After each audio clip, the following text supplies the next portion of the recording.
классная штука. Ну, вот Урал с такой вилкой. Я, в принципе,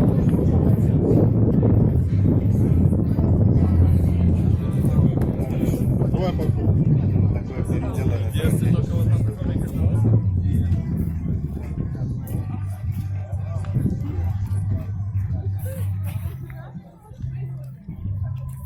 Нужно подойти во внутренний двор Ильинского замка, двор,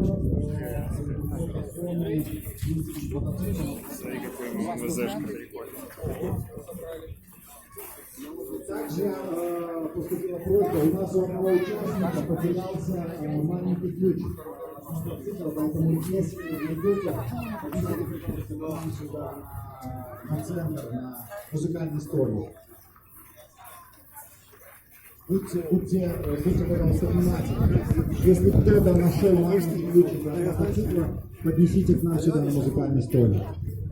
И вот ты выйдешь при входе. еще одно объявление. В 12 часов мы уже начнем нашу кампанию награждения.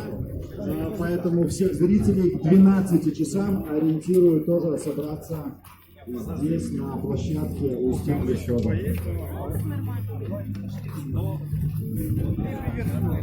здорово.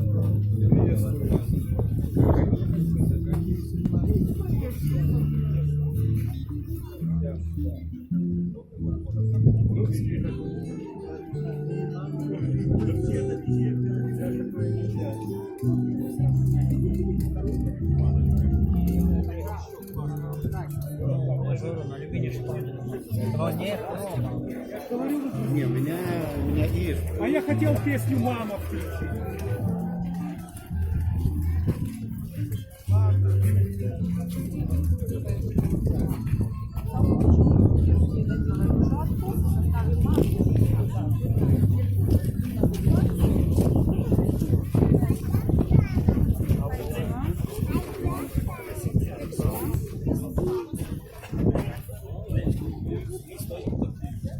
Сюда мне больше хотелось, чем вывести.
Да. Пошли дальше.